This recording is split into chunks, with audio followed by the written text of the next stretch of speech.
오늘의 큐티 말씀은 에베소서 3장 14절부터 21절입니다. 제목, 하나님께 무릎 꿇고 기도합니다.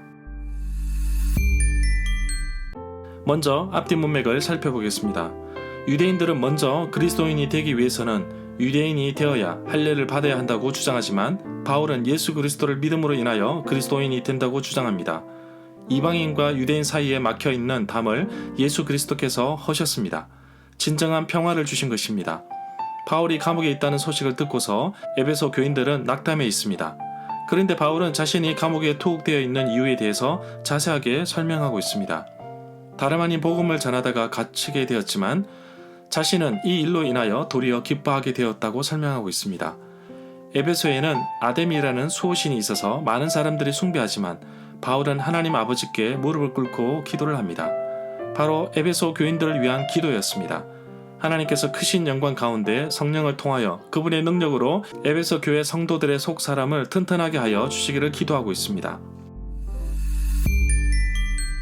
문단을 나눠보겠습니다. 14절부터 21절은 믿음을 통해 강건하여 지기를, 14절에 보면 하늘에 있는 것이나 땅에 있는 것이 다 그리스도 안에서 통일되게 하시려는데 모든 통치와 근세와 능력과 주권과 이 세상 모든 것뿐만 아니라 다음 세대까지 일컫는 모든 이름 위에 뛰어나게 하신 그 하나님께 바울은 무릎 꿇고 기도합니다. 14절부터 15절에 보면 헬라어 본문에는 우리말로 번역하기 어려운 낱말 놀이가 들어있습니다. 그리스어로는 아버지와 족속이 같은 어근에서 생긴 비슷한 발음으로 되어 있는 낱말입니다. 바울의 중재 기도는 모든 인간 족속들과 모든 종류의 초세상적인 권세와 세력들을 창조하시고 그들에게 이름을 주심으로 사명을 부여하신 그분께 드리는 청원이라고 할 수 있습니다. 16절에 보면 바울의 기도 내용을 볼 수 있습니다.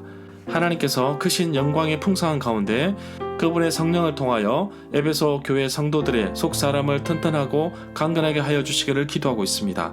속사람은 인간 내면 깊숙이 있는 것으로 인격이자 인간의 마음인데 인간도 자유의지를 가지고 있기 때문에 스스로 결정하고 움직일 수 있습니다. 그러나 성령을 통하여 움직일 때는 하나님의 역사를 경험할 수 있습니다. 그래서 바울은 내 속사람으로는 하나님의 법을 즐거워하되 로마서 7장 22절에서 이렇게 고백하고 있습니다. 18절에 보면 계속해서 바울의 기도 내용을 보면 모든 성도들이 그리스도의 크신 사랑을 깨닫게 되기를 기도하고 있습니다. 그분의 사랑이 얼마나 한없이 넓으며 얼마나 깊고 높은지 진정으로 깨닫게 되기를 기도하고 있습니다. 모든 성도들을 향한 그리스도의 사랑의 너비와 길이와 높이와 깊이를 깨닫기를 소망하고 있습니다. 바로 모든 지각에 뛰어난 하나님의 평강이 그리스도 예수 안에서 우리의 마음과 생각을 지켜주신다고 빌립보서 4장 7절에서 말하고 있습니다. 이렇게 그리스도의 크신 사랑을 경험하게 되면 예수 그리스도 안에 거하고 그리스도 안에서 뿌리를 내리는 삶을 살아야 합니다. 정말 참된 지식은 그리스도 안에서 하나님의 사랑을 알아가는 것이 바로 참된 지식이라고 할 수 있습니다. 19절에 보면 바울은 에베소 교회의 성도들이 지식을 초월한 그리스도의 사랑을 알게 되기를 원하는데 그 너비와 길이와 높이와 깊이가 어떠한지 깨닫게 되기를 소망하고 있습니다. 하나님의 충만하심은 교회를 통하여 나타나는데 교회는 예수 그리스도의 몸이니 만물에서 만물을 충만하게 하시는 하나님의 충만함입니다. 20절에서 우리 가운데 일하시는 하나님께서 우리가 구하고 생각하는 모든 것보다 훨씬 더 많이 채워주실 것을 말하고 있습니다. 요한일서 3장 22절에 보면 무엇이든지 구하는 바를 그에게서 받나니 이는 우리가 그의 계명을 지키고 그 앞에서 기뻐하는 것을 행함이라고 말하고 있습니다. 우리가 무엇을 위하여 기도할지 모르지만 성령께서 도우셔서 마땅히 어떻게 기도할지 모르는 이들에게 가르쳐 주셔서 기도하게 하시고 또한 이루게 하십니다. 21절에 보면 바울의 사역과 삶에 있어서 최종적인 목표는 바로 하나님께 찬송과 영광을 올려드리는 것입니다. 관련되어 있는 성경 구절은 에베소서 1장 14절, 3장 21절, 로마서 11장 36절, 15장 7절, 고린도전서 6장 20절, 10장 31절, 고린도후서 9장 13절, 빌립보서 1장 11절, 2장 11절, 4장 20절입니다. 절마다 상세한 설명과 구절에서 그리고 핵심 내용과 중심 줄거리는 네이버 블로그에 올려져 있습니다. 내게 주시는 교훈입니다. 바울이 에베소 교회를 향한 남다른 사랑을 보여주고 있습니다. 어려워하는 현실에 좌절하지 않고 하나님께 기도하고 있습니다. 그리스도의 사랑이 넘치는 교회가 되기를 원하고 하나님께서 어려운 환경 가운데서 그들의 마음을 잡아주시기를 기도하고 있습니다. 내가 속한 교회가 혹시 어려움에 부딪혀 있다면 함께 기도하기를 원합니다.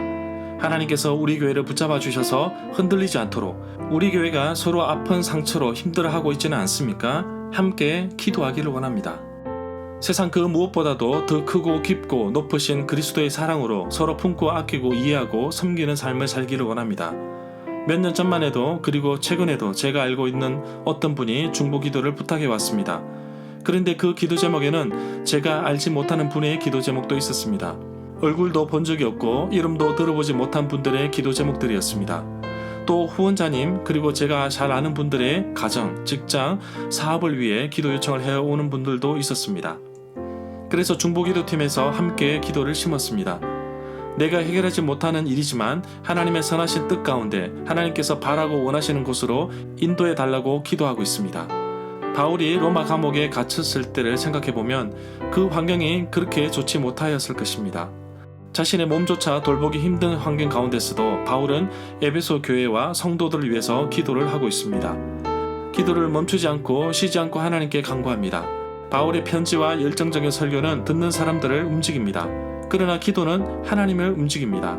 무릎으로 하나님께 나아가 기도했던 바울처럼 오늘도 내가 하나님께 기도하며 나아가는 하루가 되기를 간절히 소망합니다.